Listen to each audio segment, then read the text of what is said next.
We are quite fortunate to have with us today Dr. Alka Bhargav. She is the Mission Director of National Bamboo Mission. So, ma'am, may I request you to please come to the dais. Then Dr. Bhargav, she is the Joint Secretary and Mission Director, National Agroforestry and Bamboo Mission. She is a senior IFS officer from Assam cadre. She was previously working as a World Bank consultant also. And she has implemented various projects in the area of agroforestry, natural resource management, and forest-based enterprise development. May I now request Ms. Sarojini Kaul. Ma'am is a bit tired. We have thoroughly exploited her. She was here in the previous session also. So she is the EU delegation to India, and she is the project manager. She is coordinating many projects, Switch Asia projects. And currently, I think there are some 7 or 8 projects she is managing. So ma'am, please. May I also request the bamboo person, Mr. Sanjeev Karpe from Convac.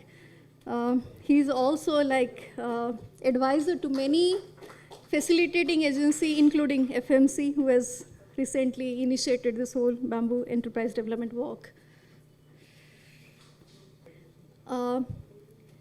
Then we're also fortunate to have Ms. Alka from IKEA. Then from Indian Railway, we have with us today Sanjay Kumar, sir. Sir is an IRSS officer, and he's also looking after this, the procurement in the Indian Railways. And may I request Mr. Mukesh Gulati. He's the brain behind this entire initiative, bamboo initiative. Sir is the project advisor. He's the designer, he's the advisor, he's the FMC person basically.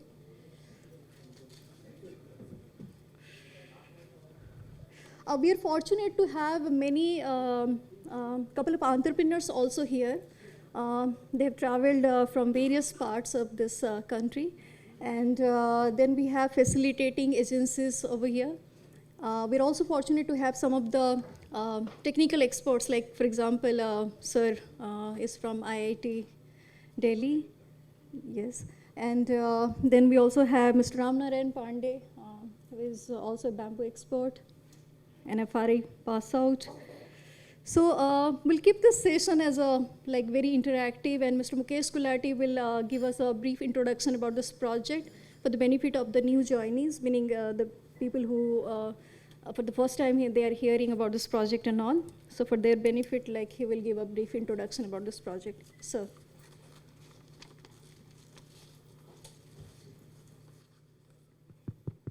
Yeah. I think it's important that we are on the same page about what this project is all about. It's a 4-year-long project which started in January 18 and is supposed to finish on December 21. So during these 4 years, we are essentially supposed to achieve certain targets, which I have already briefed Madam, but for the benefit of all of us, we are essentially looking at bamboo as a sustainable resource which can replace less sustainable resources like timber or steel or plastic, and have certain products coming out of it which will create livelihoods for the people in the interiors, and therefore we are calling it as green jobs. And this project will essentially be coordinated, as Sangeeta said, were 4 of us, 4 institutions. Foundation for MSME Clusters is in the lead. But we have SIDBI, which has taken up a lion's share of work in this area. And then we have Copenhagen Business School, and then SEMCA. SEMCA is an institution which is a specialized Commonwealth agency, which essentially works in the area of media-based learning.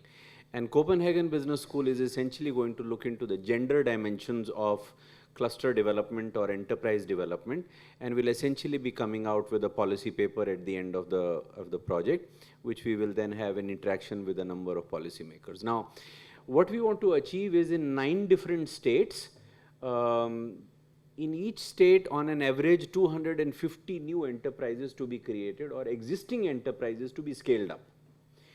And for each of these enterprises, if we put together, I mean, we are looking at mostly small or micro enterprises.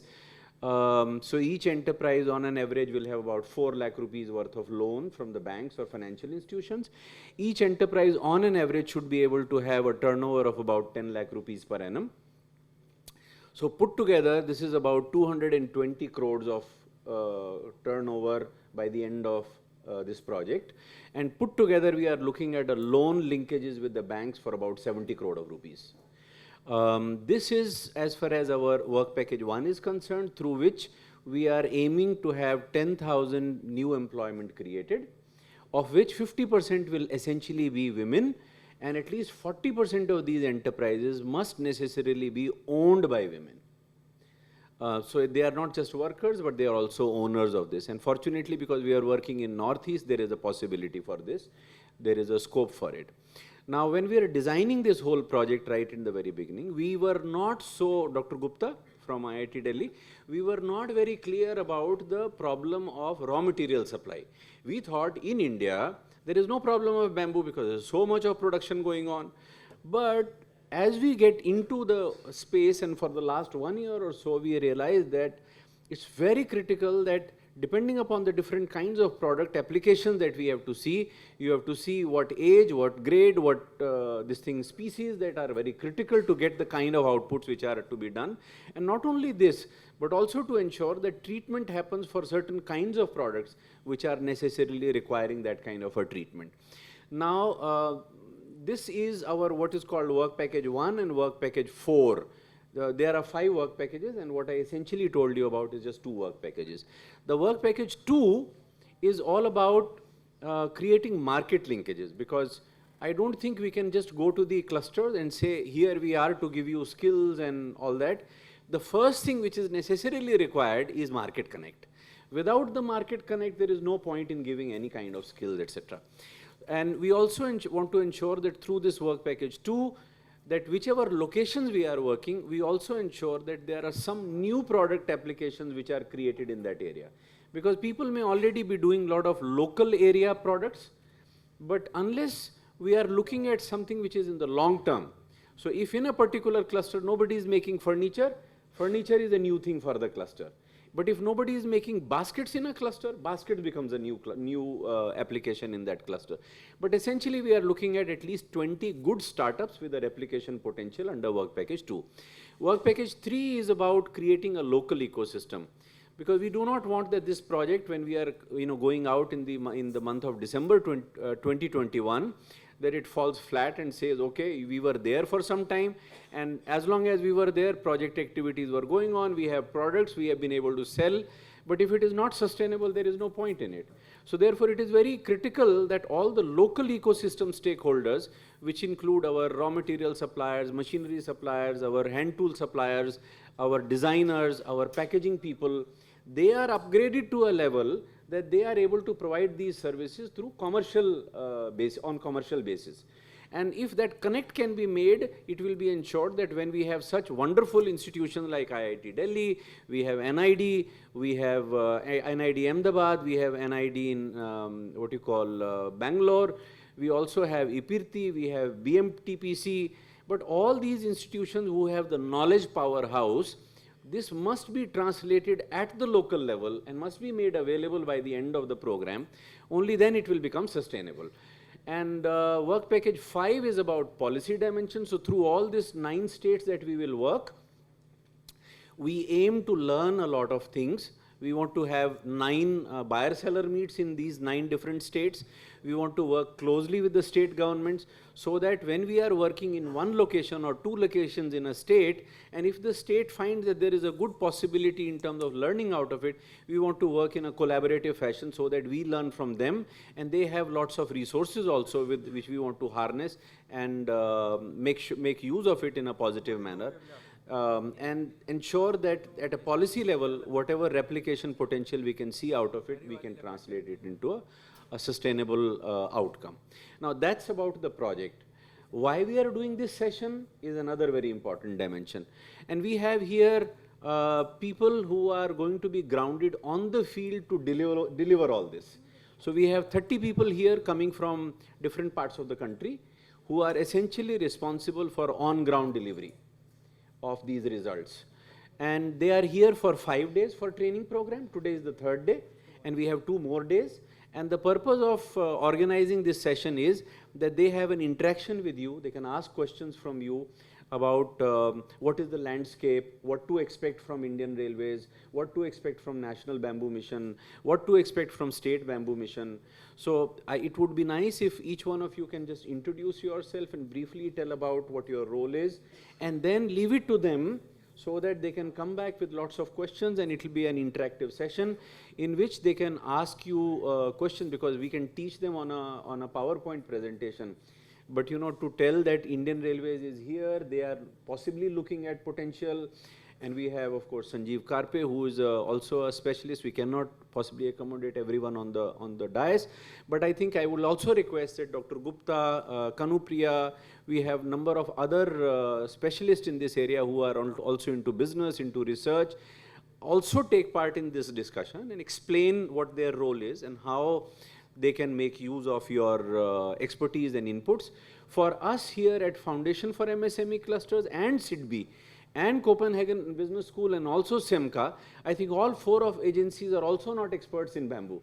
Because in bamboo area, as we hear again and again, that failure stories are more, success stories are few. So if we have to make more of success story, and which we have to do it, this is our goal, and I think we are committed to it. All our facilitating agencies on ground and all 4 partner organizations, we have taken a commitment with each other to ensure that this project, we will deliver the results that are required to be delivered, that we have committed to not only to our donors, but also to the people whom we owe our allegiance and our focus. So as a consequence, if we have to deliver that, then it is also a learning exercise for all of us. And I think when we were discussing with our facilitating agency people yesterday and day before yesterday, I could see on the forehead some lines on their forehead to say, ये कैसे होगा? तो मैं उनसे कह रहा था कि ये मुझे भी नहीं पता कैसे होगा, but ये होगा. और अगर मिल करके करेंगे तो हो ही जाएगा, क्योंकि मिल करके करने से ही सीखने समझने से चीज़ें बनेंगी. और अभी इंडिया में we have lots of experiences that we can build upon, and as Sanjeev Karpe says, even if we have to make mistakes, let's not repeat them, let's create new ones. At least it will be useful for the rest of the fraternity to take it forward. Thank you very much. With that, I will close, and I will request if Dr. Alka Bhargav can steer this session, and request each one of us to, I mean, not me, to briefly describe what exactly do they do, and then just make it an interactive session with question and answers. Please, madam. Thank you. I mean, I'll really like to thank you for organizing this little workshop, and also for the, I mean, this focus which bamboo has gone across the country. Because actually this all started probably last year when the Indian Forest Act was amended. I mean, that had been required for a long time, but finally it got done. So that now, as the mission director for the Bamboo Mission also, I'm flooded with emails every day from across the country, random questions, even abroad. I want to do plantation, I want to do this product, if I can get a supplier for this kind of product. So that, I mean, the bamboo wave is across the country. And so no better time for the country also to let us, I mean, bamboo has been the backbone for all our tribal communities across the country. So this is the time to bring them into the mainstream of all products, all industry, so that we not only have a larger share of bamboo products in the domestic markets, and also we enter global markets also. Because potential बहुत है, individual efforts बहुत हैं. I like what we all know, everyone is doing their bit. लेकिन उसको consolidate करके, let us make India a global power to reckon with in the bamboo sector. Right from, and we have the whole knowledge, right from plantation to product development to marketing, everything. Everyone is doing their bit. I mean, institutions हैं, government के institutions हैं, private हैं, lot of experts. So that is what we want to put it together. क्योंकि जैसे आप लोग को पता होगा, lot of you would be knowing that the earlier bamboo mission largely concentrated on plantation. there was some bit of product development and processing, treatment, etc. For that post-harvest thing, we had a separate national mission for bamboo applications. So these two were running simultaneously. So after those almost a decade of experience, what was thought is, let us put it all together under one mission, and then everyone contributes into that. So it was anchored in Agriculture Ministry because it is largely to be done, the plantation is to be done on non-forest lands, on farmer fields. And that is where the role of the farmer comes in, and that is why it is anchored here. But we have about more than a dozen ministries, according to their business allocation, all doing their bit into this. Ministry of MSME is one of the most important, because we will not know how to handhold MSME units and how to bring them into, I mean, loans, etc., financial things beyond the bamboo mission. So bamboo mission could be one seed money, but then we need other partners also. So that is Indian Railways also for plantation. Mr. Kumar will be also talking about it. But a couple of years back, the first MOU between railways and happened with Forest Department Punjab for taking up railway land for plantation. It was general plantation, but bamboo could be done in that also. As a follow-up of that, Ministry of Environment gave a letter to all forest departments. Railway Board told their divisional offices across the country, you partner with forest departments and take up plantations on railway lands. So a lot of states have done MOUs. That was for general tree plantation, but let us also get bamboo into it, because railway is one of the biggest owner of land across the country. And we want to do this on the bamboo mission also on all cultivable wastelands. We don't want to divert good agricultural land for this. That is very clear, because abhi jo bahut wave chala hua hai na, that you will get lot of returns from bamboo plantation. So please, that signal should not go that you convert agricultural land to bamboo plantations. It can be done on the bunds or block plantations on land which is not suitable for agriculture, because both have to go hand in hand. So that is one, and then couple of other things I'll just like to mention about the raw material. We have a lot of plantation stock in the forest, outside forest, but all of them may not be useful for the kind of products or the kind of industry which we are targeting. So for that, in consultation with stakeholders, we narrowed down to about 10 species which are majorly used, but the states are at liberty to use or propagate other species as depending on their local requirements. Iske liye Bamboo Mission has also come up with a draft accreditation guideline, because the quality of planting material cannot be assessed at the planting material, at the planting stock level. Even the species may not be known at that level. So galat species lag gayi or a low quality planting material lag gaya, the farmer realizes only after 4-5 years when it is too late. So we've developed those, and on the 15th, we are hopeful to get those finalized, and then we'll get the approvals, so that you have certified planting material and nurseries are accredited, just like for agriculture crops. You have certified seeds, you have horticulture nurseries are all star rated. So we will have similar things for bamboo nurseries also, so that jo kahani shuru hoti hai, it should be on sound footing, good planting material. So that is one. And then again, if you read I would request all of you to please read the guidelines, because this project can partner with the respective state bamboo missions and then scale up your experiences with the state mission, so that you have a couple of districts in each state, but the bamboo mission will be going across the state. So it will be very good for you to partner. Again, those details are on our website, all the contacts of the state mission directors. So I'll also send them a word, and you also, you can approach them. Any problem, come back to us, we'll facilitate your linkage with that. So it is an end-to-end thing, right from plantation, treatment. Treatment is very important. We need to standardize even the treatment protocols and put it on the website for our producers. Then primary processing. What we want to do now is, up till now, the bamboo was being used for only one industry, and then rest of it was termed as waste. So we have proposed common facility centers, primary processing close to the plantations, so that end-to-end use ho jata hai for each bamboo pole. The best part goes for certain material like construction material or the strips for the bamboo mats, etc. Whatever is left can easily be used for charcoal, activated carbon, or worst, I mean, the last thing could be just put it into those gasifiers or the ethanol generation units which are coming up. So nothing should go waste in this sector. Even the powder, the leaf vinegar, everything can be used. So that is what we are highlighting. And buyer-seller meets, of course, will be a great concept. And so I'll close. I don't want to take too much of time. We want to hear from you, actually. So I'll just hand over to Mr. Karpe. He's well known to you, actually, so you can just talk. So I had a detailed session, so I will request Dr. Sanjay Kumar to. Yeah, good evening. I primarily work in procurement sectors for the last 20 years, and for the last 10 years, I've been working on promoting, sustainable public procurement. So, in nutshell, I will tell you that like all the products has impact on environment and society, and what do you do at the time of procurement so that you can reduce the impact on environment and society? And why do we need is because you know that we have a resource constraint.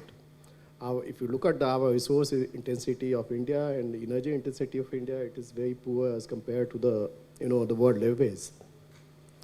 And if we want that the people, millions of people who are below the poverty lines, they also, attain the level of, quality which we enjoy, right?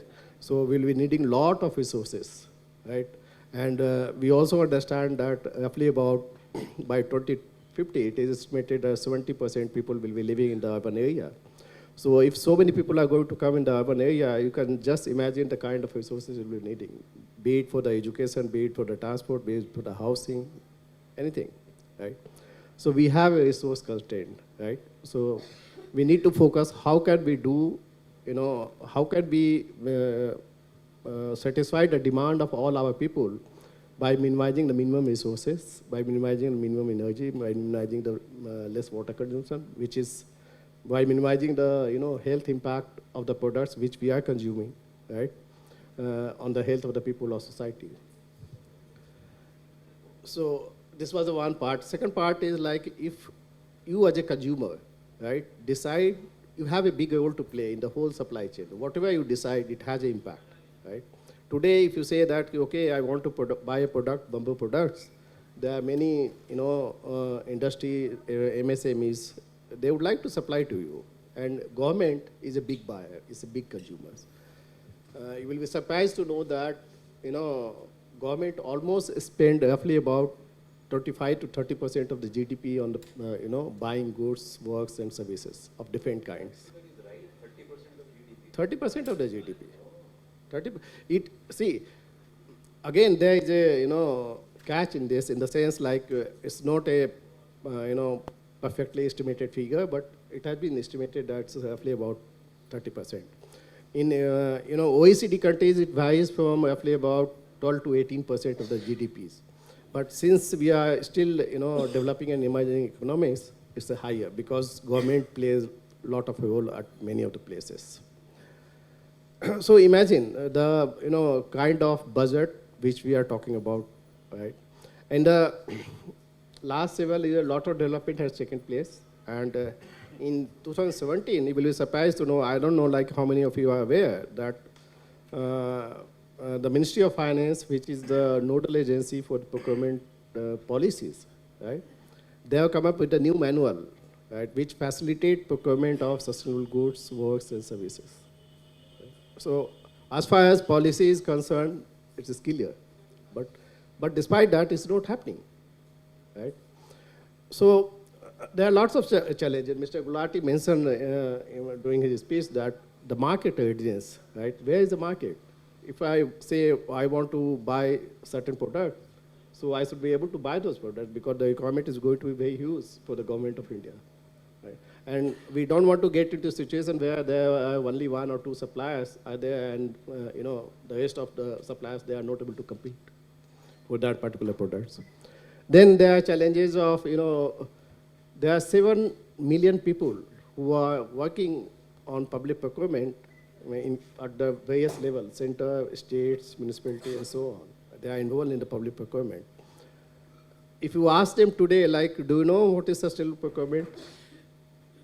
You will get very few answers, right? So again, we need to train them on, the government policies. what is the policies, and how do we translate that policy into the real action at the ground, so that you all could participate. So realizing this, Government of India has formed a task force on sustainable public procurement. The idea is, again, whatever there in terms of policy, we need to translate that into the real action, right?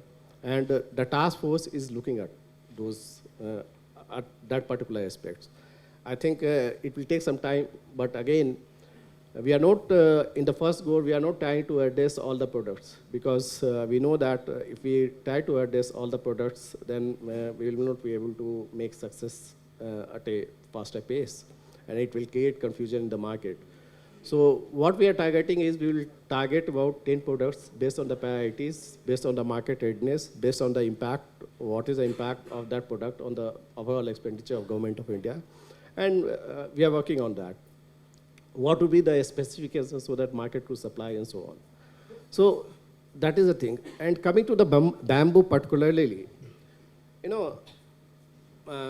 my little knowledge which I have about the bamboo, and I discuss with the professor, it's a very good building material, but how do we use it and mainstream it? Right? That is a challenge. Like when we want to mainstream the bamboo products in the, as a building materials for the various uses, we need to ensure that the supply chain is perfect. Like if there is demand, right, we should be able to supply. For creating a demand, of course, the government will help, well, like once this policy is implemented at the ground level. But again, the supply has to come, right? So those are the challenges which we need to address when we move forward. And I think I'm here. If you have any question related to the procurement, I will answer. Thank you. I have already spoken in the morning, so I don't want to bore you too much, but two things I want. First, I should thank Mr. Gulati, because this is the only session which is gender balanced. And that is one of the results of this project. At least 20% women to be, upgraded and made entrepreneurs. That is one result, and we will really see to it that that is taken care of. Second, this project will really help you in many ways, though I am not a bamboo expert, but if you really want to work in this sector and you really want to be sustainable, this project is there to help you, handhold you, connect you to the financial institutions, make you competitive enough so that you can go to the finance institutions to have some loan, some financial capacity. And at the end of this project, we want to see you people sustain yourself and to replicate this exercise in other areas. So that is only my request. If you are working with this project, please put your whole and soul into it, because they will give you hand-holding, they will give you training, they will give you exposure visits, they will give you market awareness, they will raise consumer awareness, everything what is required. But it's up to you how to take this. Thank you.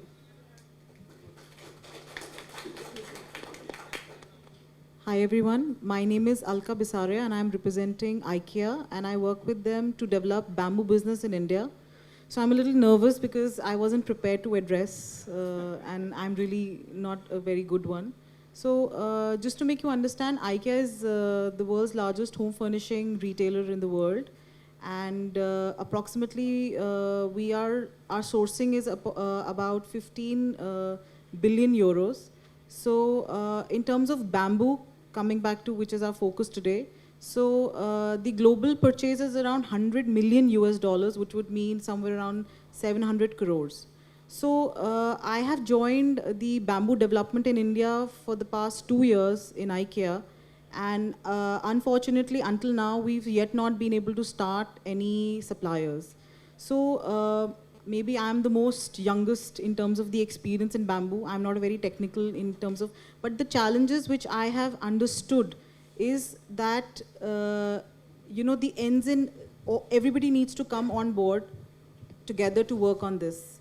because there are entrepreneurs who are willing to come forward and work, but then somewhere the support from the government is required, and then so there are multiple things which need to come on board. So this is a very good platform when all of us can work together, and we surely need to be committed towards the fact that we can make India a very big hub for bamboo business. And the reason is from business logic, I understand is that the bamboo business right now is existing in China, whereas the cost of bamboo is much more cheaper in India. There is abundance of bamboo in India, and the labor cost is cheaper in India. And this is a very labor-intensive industry. So why can't we have India becoming the next, like a big hub like textiles, So I feel there needs to be much more focus towards this business development.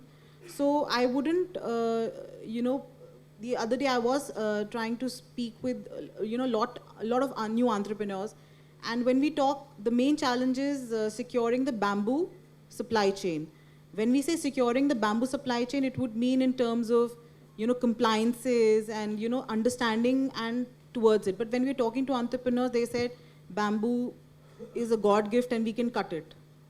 It's not a God, it is a God gift, but we just can't cut it. So we need entrepreneurs to come forward who would be able to understand, how can we together work towards, meeting the laws of the land and, setting up industries. IKEA has a pool of technical experts. We are ready to, buy from India. So there is a big commitment from IKEA's side to say that, we are there to buy bamboo products from India. So that's the kind of commitment level IKEA has, and we are there to stay here. Retail is growing, so the need for local sourcing is also there. So we, along with Madam Alka also, we are really thankful to her. We've now started working in very close, dialogues with the government that how can we work together? Because I think there has been a lot of talks. I think it's good to put things into action and start, certain, businesses immediately, which is of course possible, but we need the right intent from the entrepreneurs coming forward who can work on it. So that's a little from my side. So if any questions, I'll try and answer them.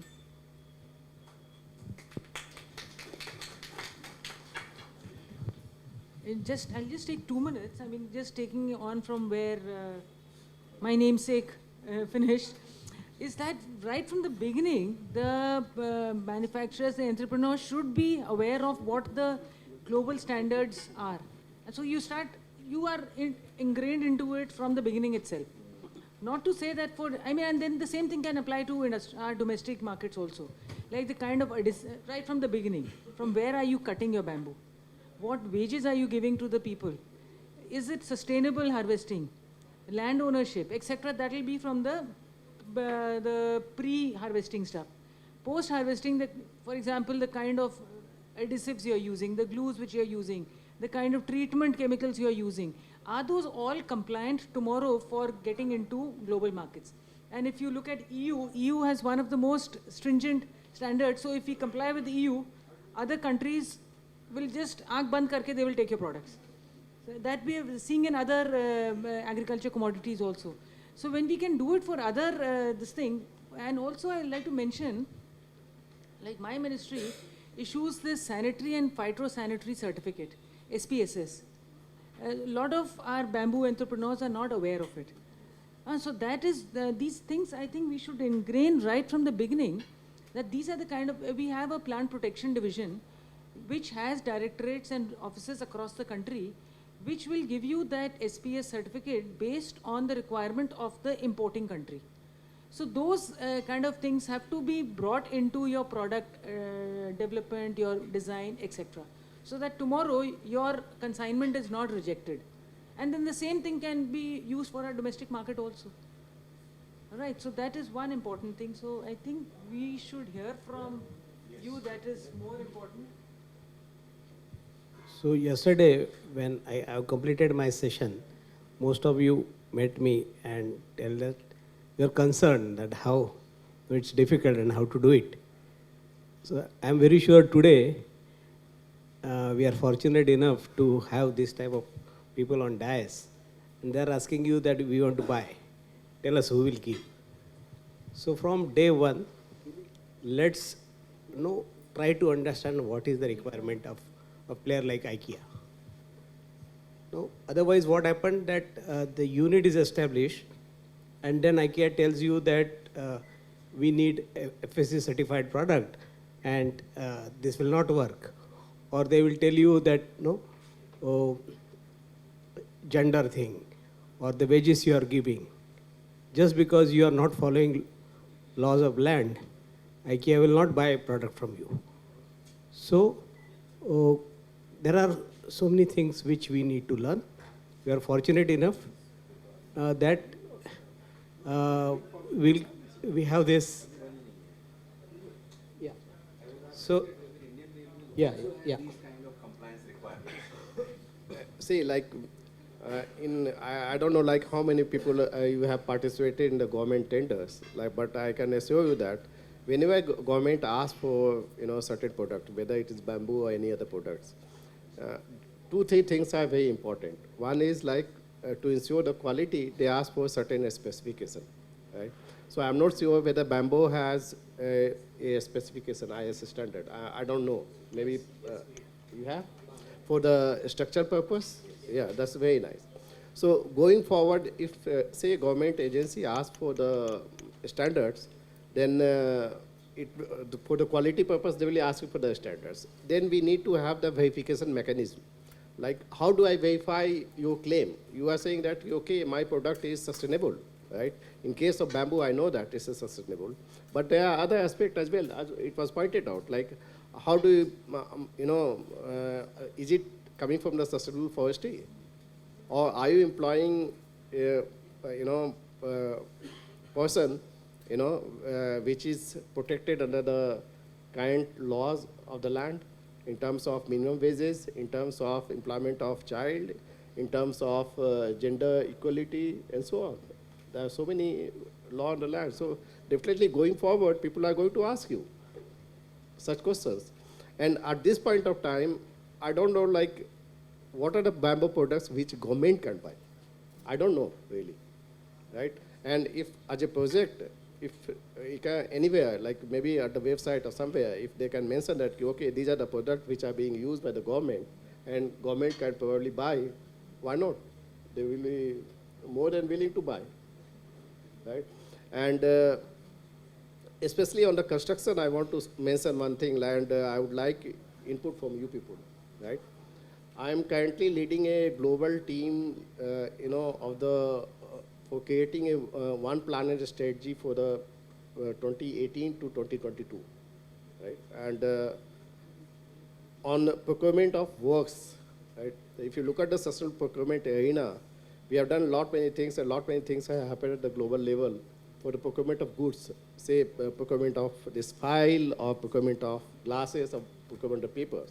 But not much happened in the sector, in the case of procurement of works, like, say, making of a road, making of a business, making of a house, making of railways, and so on.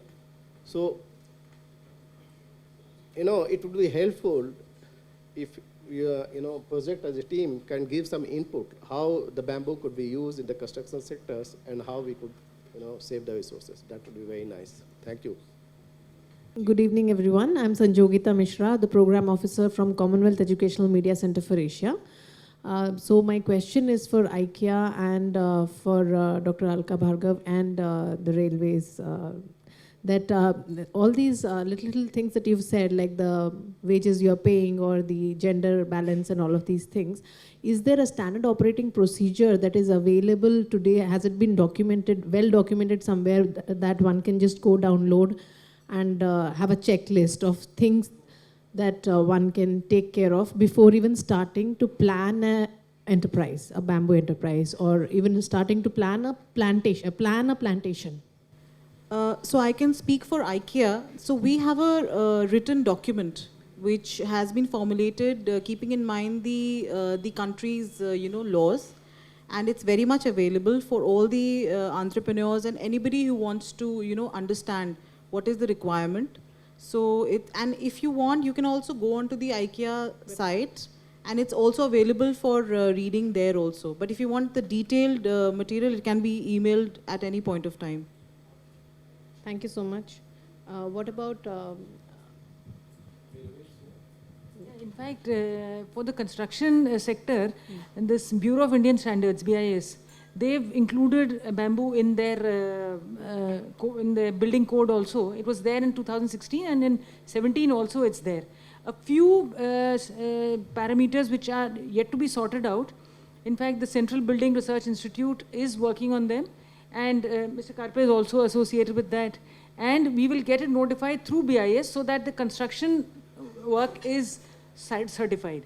Then for certain food contact materials, I have given some samples to FSSAI, so that, I mean, we know bamboo can be used for like cooking purposes, for, I mean, using it with food. But if FSSAI certifies it, then it becomes more, I mean, it becomes a acceptable thing. So that is there. And then for export purpose, each country has their standards of what is the minimum permissible limit of residues. Then there are certain fumigation procedures. but from where can one access it? Like go to which website or where? See, like for export, it will be country specific. The exporters or the importers know their requirements. Okay. Like for India, we allow fumigation, we accept fumigation by methyl bromide. So the countries which are using methyl bromide can do it at their, within their area, and then ship the consignment to us. The ones which, I'm talking about the agriculture commodities per se, but this is also there, wood is also there, and bamboo also. The countries which are using, say, phosphine, or the coal countries largely, they have to do the methyl bromide treatment at the port of entry into India.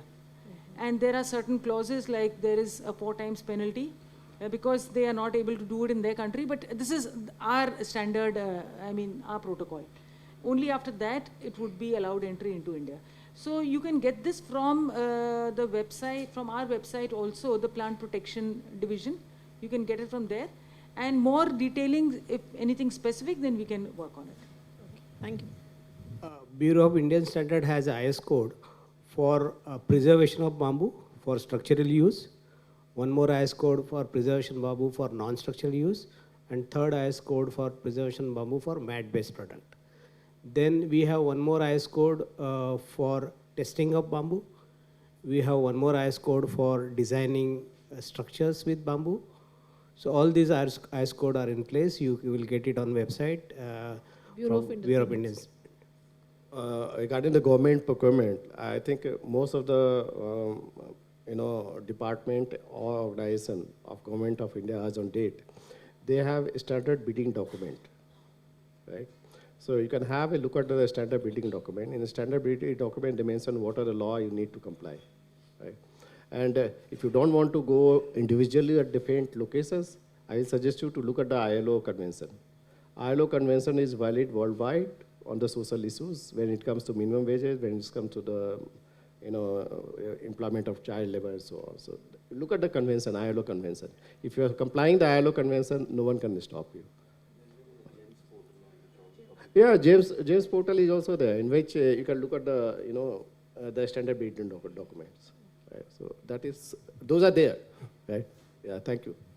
In fact, I've been requesting all entrepreneurs, all manufacturers of bamboo products of any kind, please register on the GEM portal, that is the Government Electronic Marketing Portal.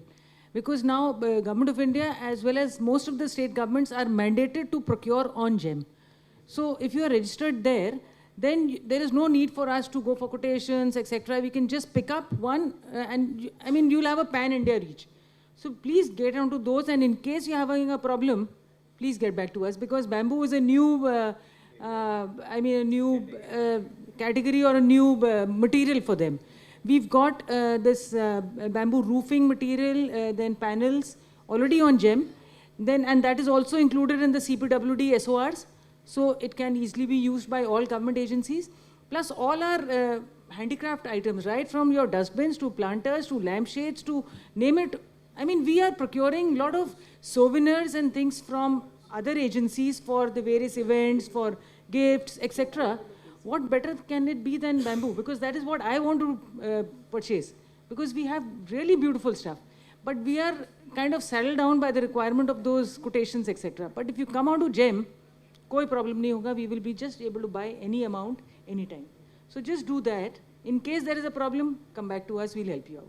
And I just wanted to say that, sometimes there is this misunderstanding that the compliance requirements cannot be met in terms of hand, woven or handmade industry, which is not true. Because IKEA has already a supplier base for handmade carpets in India. We are buying a lot of hand-woven products from India. So it is very much possible even in the handcrafted segment as well. So if it is possible there, why not in bamboo? Because in some way it will be something common. So I don't think it's something to be worried about. It's just about an intention to, be able to ensure that the workers' rights are protected. So these compliance requirements by brands like IKEA are being made, and we are trying to ensure that it's implemented on the ground with the suppliers, so that the workers' rights are protected not only at the unit that they're producing, but throughout the supply chain, wherever there is a touch point to IKEA product. So that is the only, it's the only intention. We are the facilitating agency for the state of Mizoram. And it's going to be a challenge, and it's also a big opportunity. Now, a few things we wanted to clarify from you, ma'am. Now, how much can we rely on the data that is already available with the state bamboo mission? For example, we went about collecting some data about the various species of bamboo available, and various other data. How much can we actually rely on them? Because a lot of our work will be the success or failure will depend on the accuracy of those data. And next we want to know is, now suppose we want to come up with some new products or new innovations. How can we do research on that? Where can we do? What help can you provide us on that front? Third is, for example, IKEA would want some list of products, and we want that also from you. What kind of products you would be looking for, and we want to meet up to that. We want to cater to that, but our people out there don't know how to make it, and we want training for them. How can you support us on that? And fourth is, yesterday we learned from Karpe sir the various treatment methods, and we understood that those are all very expensive affairs and not easy affairs. So how can you help us in that? The first thing was about the planting, the crop, accuracy of data, reliability. You can't question that, I suppose, because see, there are two very important documents also. There is this Forest Survey of India report, which comes out every 2 years. So the last one was for 2017. So you can go through that. You'll have state-wise, you will not have the species-wise, but you'll have the state-wise inside forest as well as outside forest. Bamboo inventory is there. But what largely the forest department would be would be having the plantation stock there. So that is by and large should be okay. But again, the species which you want, why don't we start planting it now, so that abhi to we use whatever stock is there existing. But from the coming 3 or 4 years, we have species of the quality, of the type which the particular industry requires. So that should be our aim. First, these 3-4 years, use whatever is available, and then start planning your nursery and your planting right from now. Okay, and for that you have RFRI is there, Rainforest Research Institute is just in Jorhat. So you have research backing from there.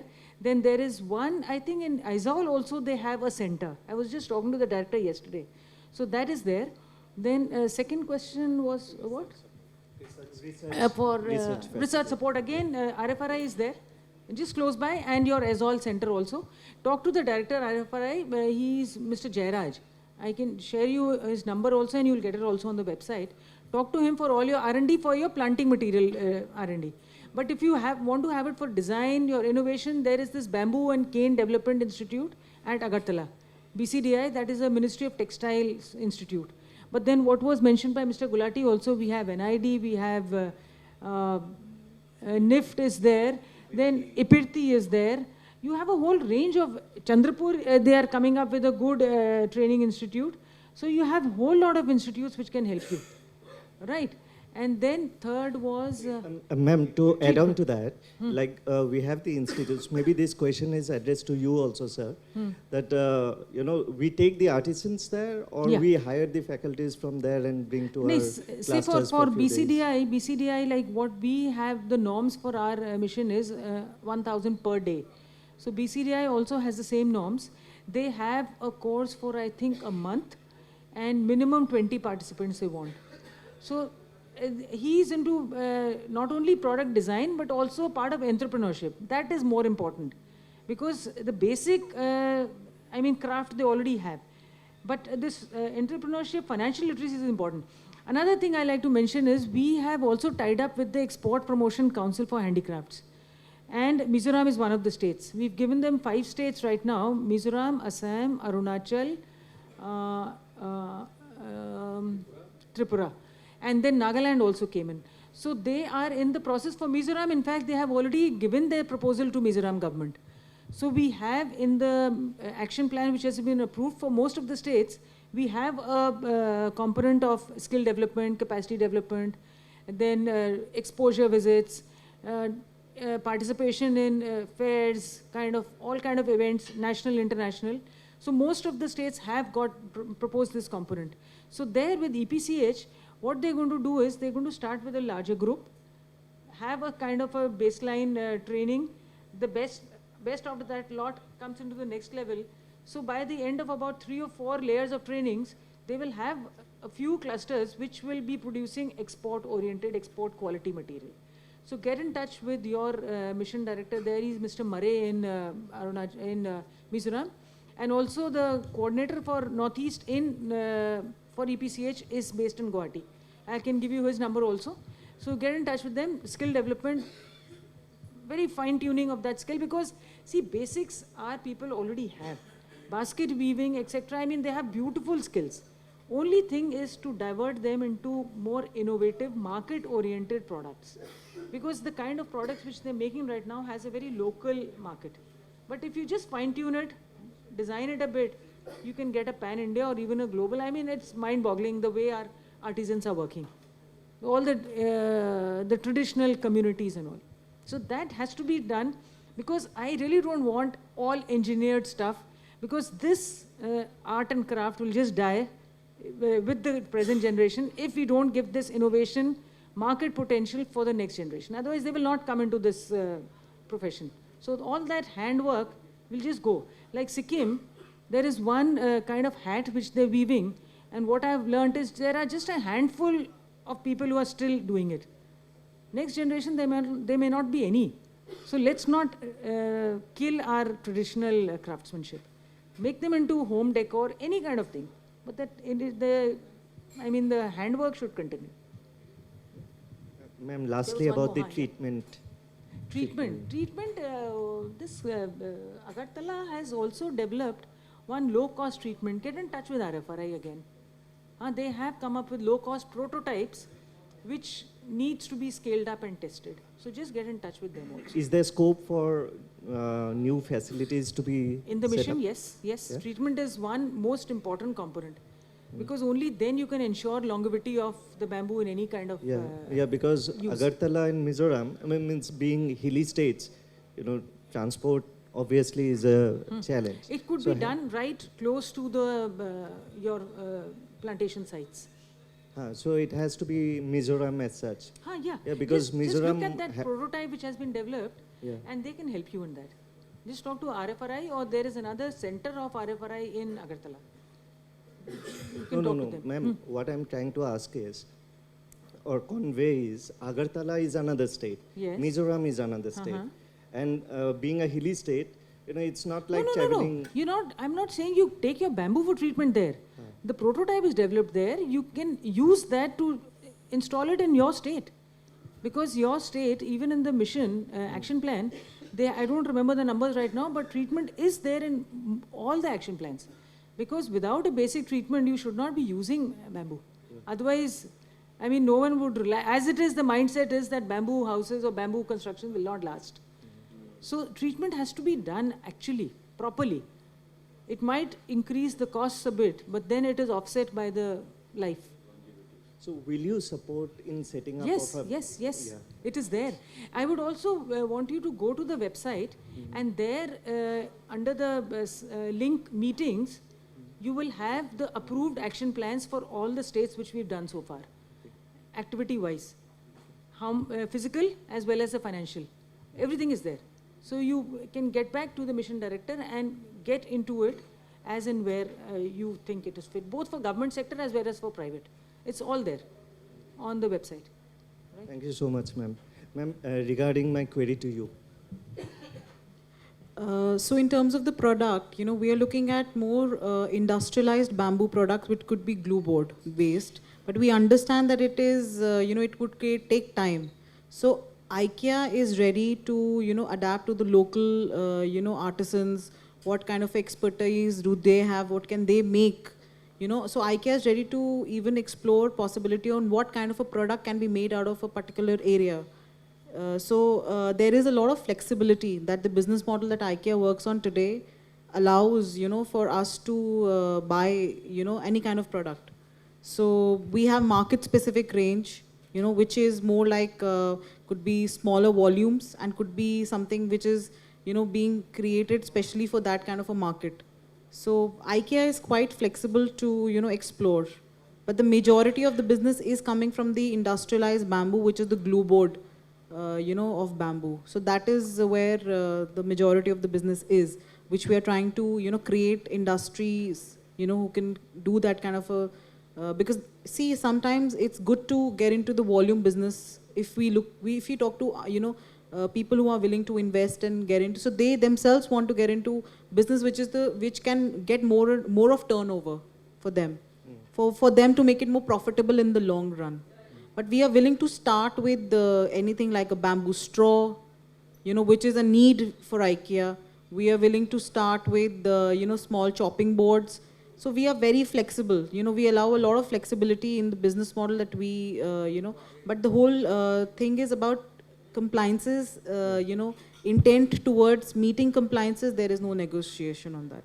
Okay, if I have understood it correctly, you know, just to sum up, so IKEA as such has the work norms in place, but does not have the product list in place.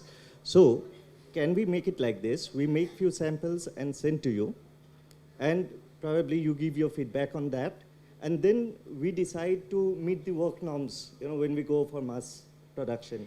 See, what usually happens is that, you know, other retailers work with a sample, a target price, and if it fits within the business, it's okay. But for us, we are willing to see the sample, but along with the business plan for sure, which we can support you. But you have to come forward with us and say that, you know, what is your interest basically? Are you willing, are you an expert in, you know, securing the supply chain of bamboo and you need support in manufacturing setup? Or are you an expert in, you know, putting up manufacturing setup and you need support, you know, with securing supply chain of bamboo? So it depends on, you know, whoever comes forward with whatever challenges. So we, in our, you know, whatever we can possibly with the, you know, cooperation of the government or whatever expertise we have, we try and resolve it, you know. So we have cases like we're working with certain entrepreneurs, they have manufacturing expertise, but they need support from us and the government to secure the bamboo supply chain. So we are trying to talk to the government to say that, you know, can we have certain plantations identified which can meet the legal requirements? So it all depends on how the business model works. Okay, we can get in touch with you Yes. regarding this. I can share my business card with you. I'd request IKEA if you can have a small workshop kind of a thing in the northeast states where, I mean, your requirements can be told to the farmers, to the entrepreneurs, and then work backwards. Because they have, like you're very rightly saying, I mean, they need the entire chain of custody, right from where the ownership of the land, where the bamboo has been grown, how is it being harvested, is it sustainable harvesting, who's harvesting it, etc., etc., etc. So product development is easy, but this portion is also not a very difficult task to overcome, because if you're talking about farmer lands, then the ownership and all is known. And it's more of a family farming business. But I would request you all to work in clusters, because we all have very small marginal farmers. They will not have that much of output that an industry or a buyer can approach individuals. So either have farmer-producer organizations, have cooperatives, have self-help groups, whatever you can call it. But work in clusters. You can probably have one village, one product kind of a thing. So there can be direct buying, even for like mats if you have. The raw mats which the construction people want. Why don't we have a cluster so that they can pick up right from the clusters, eliminate any kind of middlemen? Because then most of the profit goes out. The consumer ends up paying more and the producer gets less. So where is that difference going? So let us look at bamboo as any other agriculture commodity and eliminate the middlemen who are in that value, in that supply chain. Let's have a direct marketing like just for any other produce. You have FPOs, the industry or the processing industry buys, and also you can have, what we were discussing a little earlier is, have contract farming, have buyback arrangements like any other, like potatoes. If it's going for Lay's chips, then they will have a contract arrangement with a certain cluster of farmers. They will give just the required seed, the planting material, and they will harvest the potatoes just at the time which they require. Same thing could be done for bamboo.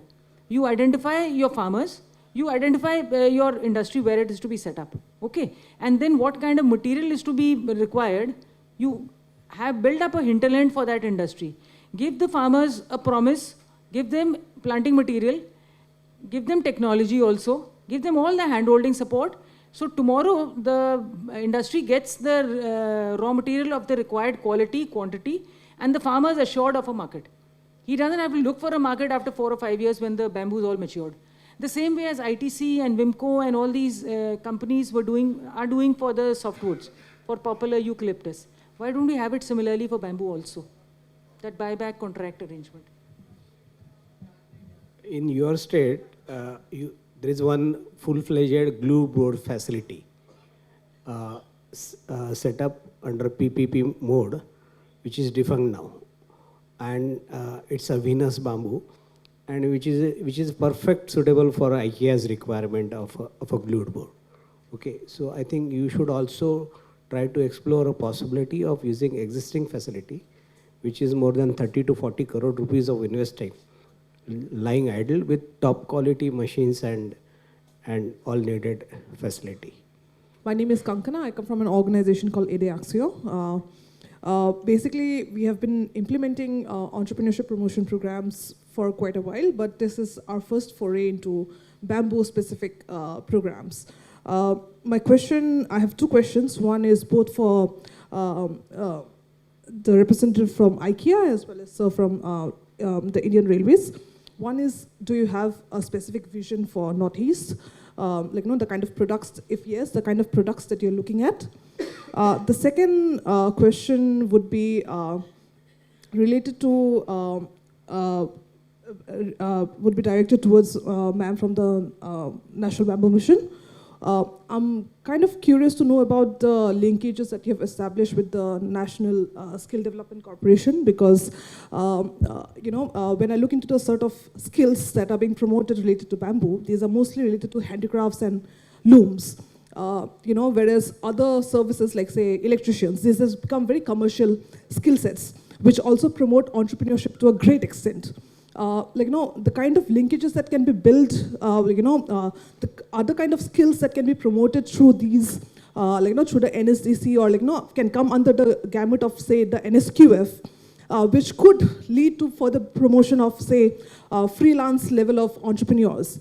And also, in terms of certifications, that also gives them, because most of the bamboo entrepreneurs already have traditional skill sets. It's more about recognition and, upgradation.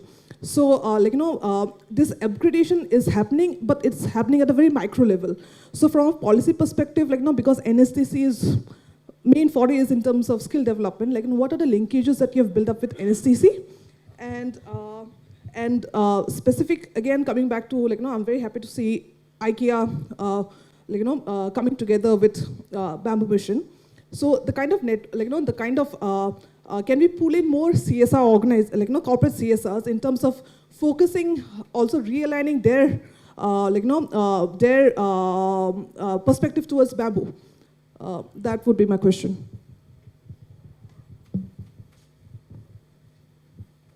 So if I understood your question correctly, you were saying about product categorization? If you're looking towards procurement from Northeast. See, we in IKEA have multiple categories. So in IKEA, there could be a bamboo furniture, which could be a finished product. It could be a bamboo leg, which could be going into a metal tabletop. So it could be a component to a further, So it could depend on the kind of product. So there's a multiple, ranges we have.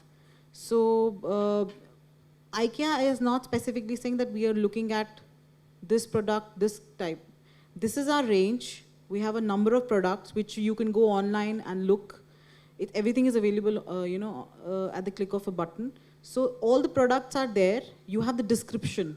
So you can come forward and say that, we possibly could explore this kind of a product, because maybe we from whatever we understand can say that, from India, glue, maybe, chopping boards could be an easy product to start, But maybe somebody can come forward and say that, maybe bamboo straws could be an easy product to start. So it depends. We are quite flexible, and all our product categories are available, on the IKEA site. So we recommend everybody to just go on the site and have a look at all the product ranges. As I said in the beginning, as far as policy is concerned, policy is clear about, and it doesn't mention about any product. Whatever product you have, and whether any government agency, be it at the state level, central level, or municipal level, if they have a need for certain products, they can buy. Absolutely no problem on this. But we at the national level, we are looking at, okay, where the impact is most, right? Where where is the spend? How much we are spending on which product, and how much is the impact of that product on the environmental society, mostly on the environment. And again, we are working out, when we talk about the environment, there are several parameters. It could be GHG, it could be energy, it could be water, it could be health, and so on. So we are still working on. And what we are targeting is we need to come up with the 10 product we are targeting, right, at the moment. We start with the 10 product, gain the experience on that product, then we move forward. Because we understand some of the questions which you are asking, some of the challenges which you are facing. We also understand that many of the products which we are buying at this point of time, they are manufactured by SMEs, right? So we are concerned that we don't come up with the product criteria or product specification such that the SME sector is wiped out. I don't want that. We don't want, right? Because they are the bread and butter earner for our people. So these are the concerns, right? So we are looking at all these issues, and then finally we will cover about 10 products. At this point of time, I'm not certain whether bamboo will feature into that or not. But again, I'm saying any state government official or wherever they have the requirement, they can buy. But I'll request, I made a request as well, that you need to, work out what are the products required for, say, office, which you can supply, right? As a industry, you need to work out, right? And secondly, regarding the industrial use of bamboo, right?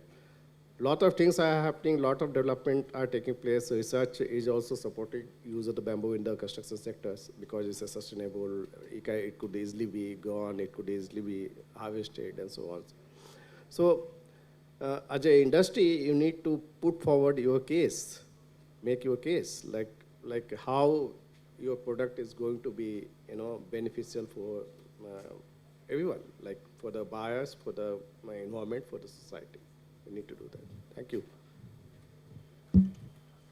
I'll just take the opportunity of Mr. Kumar's presence here. We've written to Railway Board to start using this engineered bamboo, all the paneling, the roofing material, because it's already there in the CPWD SORs. And some of your stations in Bihar have already done it. I mean, it's on an individual basis. So in fact, I wrote to all the major user ministries because it's there in the building code, it's there in the SOR, it's also on GEM. So I mean, you can start using it. Yeah, and coming to your skill development question, in fact, being in agriculture ministry, we were largely interacting with the Agriculture Sector Skill Council.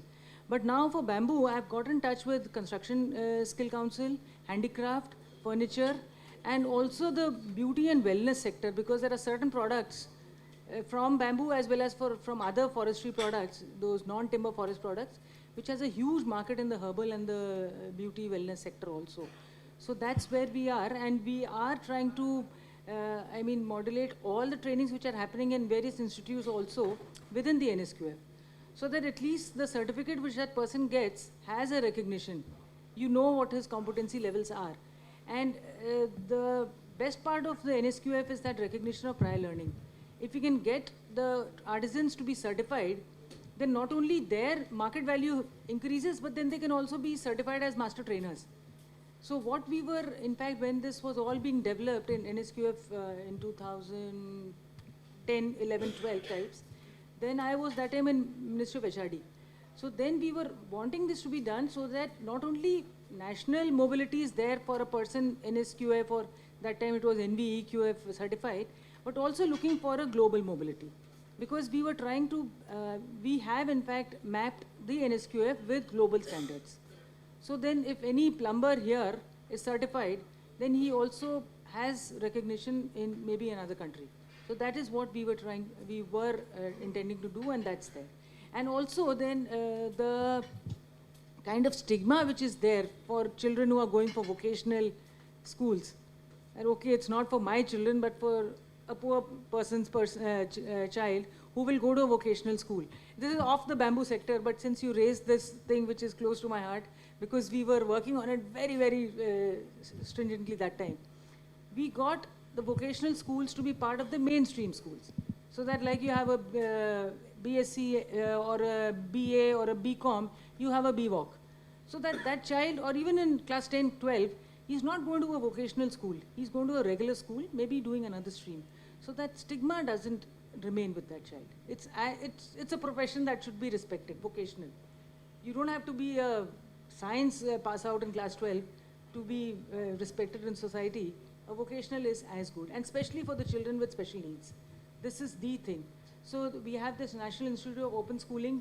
They are also in touch with us so that they can include bamboo-related skills in their vocational curriculum for class 10 and for class 12.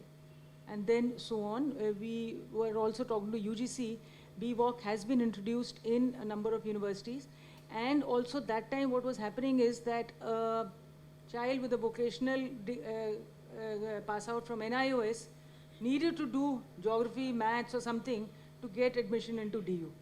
This was not one of the 4 subjects for which the marks were being counted. So those kind of things have been removed largely, so that, and now of course we are trying to put in bamboo also in that vocational stream. So it would get, within the NSQF framework. So I think we can just have one more last, because I think it's getting a little late. Ma'am, my name is Priyotana Borwa. I'm into bamboo furniture. So my biggest problem is getting graded raw material. So do you have any plan to open up depot where you can supply graded raw material? That is one question. Second question is, you are talking about, plantation material, but it seems you always miss out bamboo husbandry. So bamboo husbandry is a very, important thing, because that is responsible for the proper growth of bamboo. So do you have any plan to train people on bamboo husbandry? Yeah, see, that is what we were discussing earlier also. For agriculture institutes, not much of work had been done on bamboo. But the forest research institutes, this FRI Dehradun, and their institutes, they have about 10 institutes across the country, they have been working on bamboo sector for a long time. This is in the government sector. So they have the planting material, they have periodic training courses. In fact, one is going on a 3-month course in Dehradun right now, where they are teaching them tissue culture techniques, they're teaching them the plantation techniques, nursery techniques, etc. So that this is being taken care of by government institutions, as well as there are a number of private experts also. That who is the primary thing. But what about the how to maintain the bush, bamboo bush? That is all part of the entire plantation curriculum, right from nursery to the harvesting. So that entire thing is covered. In fact, we also had this module during our training as foresters in Dehradun, and then you practice it in the field. But there are regular these things, both for our staff as well as for the other stakeholders. Because whenever planting material is given to a farmer, then he's handheld for plantation as well as for harvesting thing also. Regarding the bamboo, graded bamboo supply, Pardon? bamboo depot? Bamboo depots are already there. If you see, earlier all the forest departments had the bamboo depots separately. So that was all there, but you would have heard of the electronic national agriculture market, which the agriculture ministry But in Assam, we have never found any bamboo depot. There are. Nowhere. Yes. No, ma'am. Bamboo is auctioned. In Assam. I'm talking about graded. Huh? Graded. No, see, in Assam, most of the areas were leased out to the paper mills. Yeah. So directly it used to go to the paper mills. Now those 3 paper mills are all shut. Okay. So that is what, the use of, the major consumer of bamboo earlier was the paper industry. But that is kind of finishing off now. So we're looking more on the construction industry for bulk use for the various ethanol production units and gasifiers which are coming out, like NRL, this Numaligarh refinery. They have a requirement of 5 lakh tons every year. So they've, in fact, just yesterday, RFRI director was telling us, they've taken up, they've gone into agreements with farmers, with neighboring states, and they're also taking up good quality planting material. That is for ethanol. Huh? Ethanol, I think, ethanol production. Ethanol, yes, ethanol. Because now it's, blending is mandatory. So all these are the uses which are coming up. So in fact, we have the provision for setting up markets also in our bamboo mission. So you can have now this graded market, this thing availability within the states. So just go to the action plans. I will request you that. And then you can see where your intervention is required. How you can also become partner in the state bamboo mission. Right. Thank you, ma'am. There's another question for ma'am. I think let's have a conversation over dinner. No, this that is would last be one. better. And all of us, our numbers are always there. You can get to us offline. We'll be more than happy to help you all. Yeah. This is the last question. Yes. Do you have any norms for formaldehyde content on furniture? Yes. So I'm not the technical person, but there are norms for formaldehyde, as you say. So I can email it to you, but specifically what is the requirement, I wouldn't be able to speak up. Yeah, please. I think you people are doing a lot of good work, I believe, and I can see that many people, are much ahead compared to the other industries. But you need to look at, 5 years, 10 years beyond what you are doing today. And going forward, I believe there are 2-3 things which are very important, right?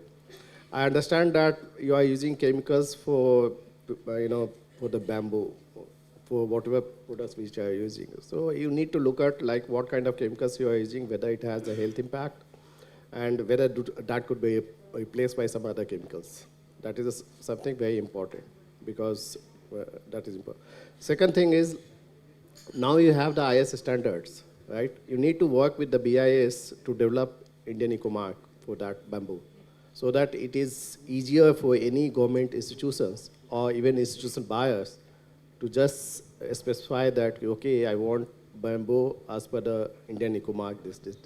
It's very easy to verify. And the third is, you have FSC. Since you people are there in this business, you must be knowing FSC, Forest Steward Council, right? There is international certification for the wood products. Why can't we develop some kind of certification for the bamboo products in here, in India, right? Which could be used globally, right? This is something you need to think of as an industry, because FSC is good in the sense that it gives you the chain of supply. Like, a few hours back I was discussing with the professor. He said that you need to cut the bamboo after 3 or 4 years so that it is matured and it gives you the same quality. But if you cut, say, bamboo in 1 year, how do I as a purchaser verify that it has been cut in a 1 year time? Right? So these are some of the questions we need to work on, and your future is bright. Thank you. Can we take a last question, please? There is a question. First one is, sir, do you procure wood compreg for railways? I have heard that you procure in a huge amount. We procure huge amount of compreg for the railways because that is being used for manufacturing of coaches. To bring to your light, there is an industry in Assam which was brainwashed by one of the premier institute to bring up bamboo-based compreg. The product is excellent. Whatever bamboo wood is being made is almost of that range only. Okay. Now what happens, the wood compreg lobby, can you create an opportunity where this bamboo compreg compete with them? It's not about price and quality. Bamboo is competing. But somehow, any special provision that industry, and once that goes through, there are many more ready to make. This is one for you. Meanwhile, for everyone else also, IKEA, I will say, since last 8 years, I have been in Northeast. And luckily, I have been changing my jobs and roles. So I know for various representatives, I have been there. And some of people in IKEA also know me by name. The response of IKEA to bamboo sourcing in India has been lukewarm, I would say. And compliances and everything come very, very late. Like price comparison, labor is cheap in India, bamboo is cheap in India, no doubt. Electricity is also cheaper in India. What is lagging behind? You have to... Sorry for the interruption. Just one question I will give to 3 people, then it's over. And they can respond. Yeah, actually. Okay, no problem, no problem. But sir, compreg वाला issue आप जरूर अपने level पे try करिए. वो industry exist करती है, आपको जितना चाहिए supply हो जाएगा. I would say like the purpose of having this networking dinner is basically to facilitate this interaction between the entrepreneurs, technical experts, and we have people from the Bamboo Mission, and there are key institutional buyers. So will not take much time. I would like to thank all the special guests here on the dais. And may I request Mr. Mukesh Gulati to hand over a token of appreciation to all our dignitaries. Anijay, please.